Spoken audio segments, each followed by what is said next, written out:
President Donald Trump delivering a great State of the Union address, and the Democrats sat on their hands most of the night and showed just how bitter they really are.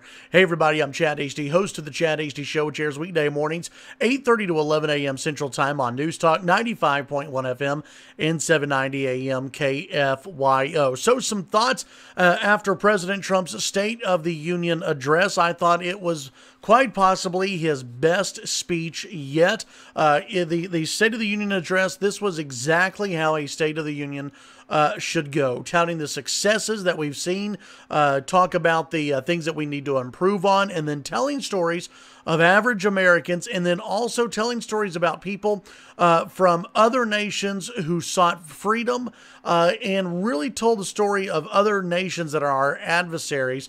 Coming to mind, the North Korean defector who President Trump highlighted. He carried his old crutches with him, and quite a moment inside the U.S. Capitol when this defector raised his crutches into the air, a defiant, in defiance, really, of the North Korean regime. It was a huge moment, in my opinion, at the U.S. Capitol, something that I believe people will look back on in the future as one of maybe one of the defining moments of this State of the Union address.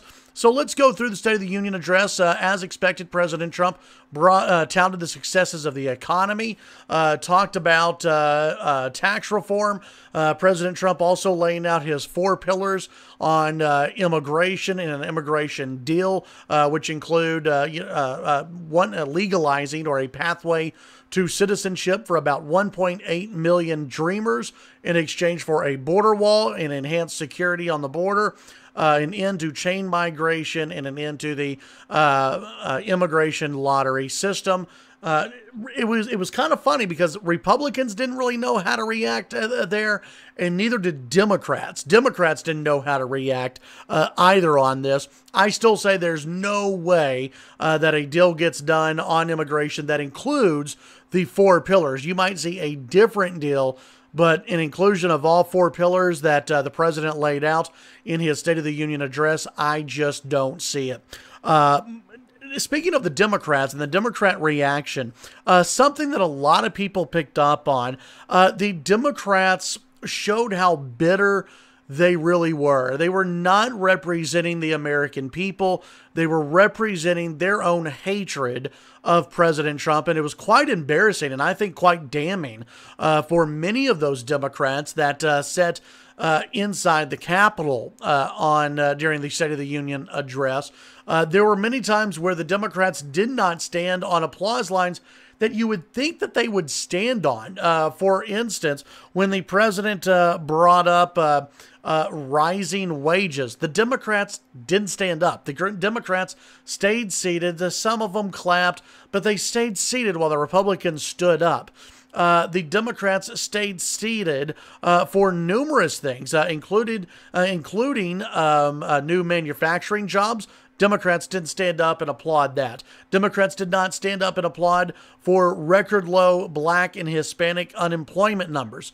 They didn't stand up for that. When it came to fair trade deals and experimental drugs for terminally ill Americans, the Democrats sat on their hands, rebuilding American infrastructure, tax cuts, and quality health care for veterans.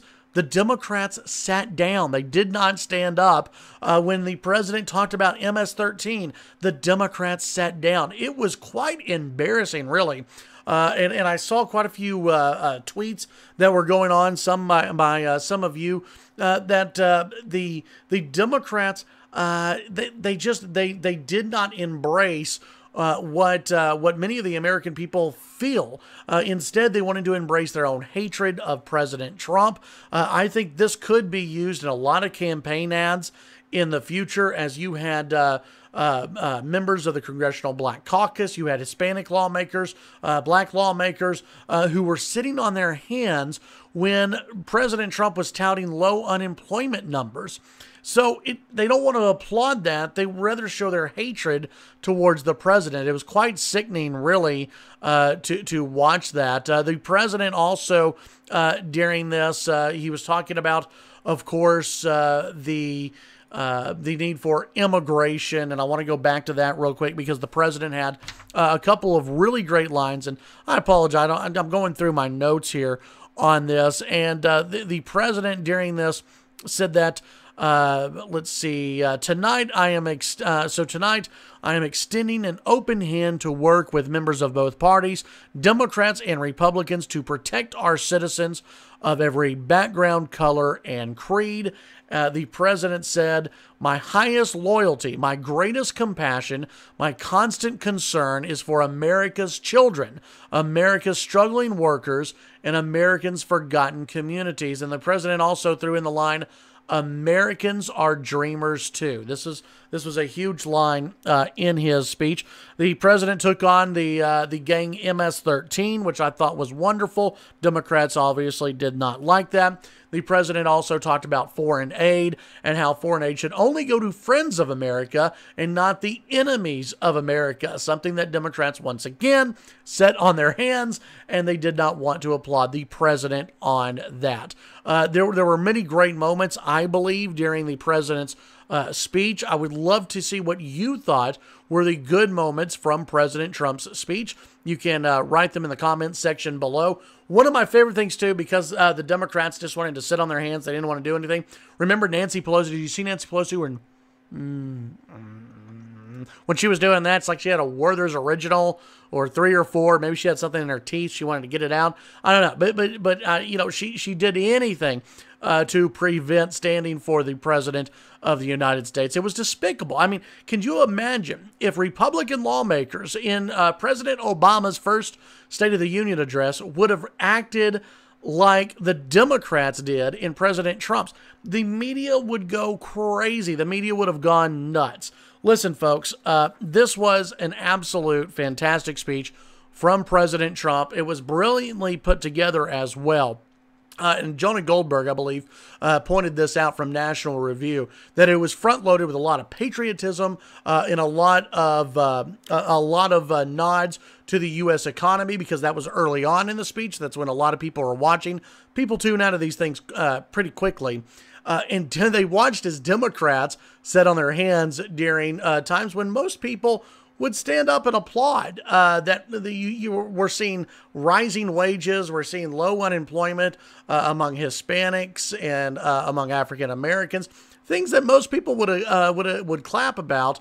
The Democrats didn't want to do it. One of the other big items on this, the president touting prescription drug price reform. He wants to get to that. Also, the right to try legislation, which is huge. In other words, experimental medication, experimental drugs, experimental procedures. The president all in favor of that, it looks like. And the president also touting, this will get some pushback from Republicans, at least $1.5 trillion in infrastructure spending. So that's something to watch for the rest of the year. And the president also touting paid family leave during the State of the Union, and prison reform touted by the president as well. And the president also, as I wrap this up, the president also threw a little shade at the NFL, talking about the military, and said, "This is why we stand for the national anthem." Love it. Great speech from President Trump in his officially the first State of the Union address. Remember, the first time he addressed Congress, it was actually technically just a joint session. Kind of the same thing, but a joint session. This is the first State of the Union address, and it was perfect. The president did an awesome job. This should have been a speech that was warmly accepted by the Democrats, but of course they'd rather show their hatred at Trump instead of embracing what many Americans really stand for. in my opinion. Tune in to the Chad Hasty Show on Wednesday. We have a full coverage of this. We'll have Congressman Jody Arrington along with Carl Tepper, who is actually at the State of the Union address. They'll both join us at 9 a.m. And then at 10 a.m., we'll visit with GOP spokesperson Kayleigh McEnany will join us. Looking forward to visiting with her and get her thoughts on President Trump's speech. Have a great day. Tune in to the Chad Hasty Show and follow me on Twitter, Chad Hasty Radio. Have a great day.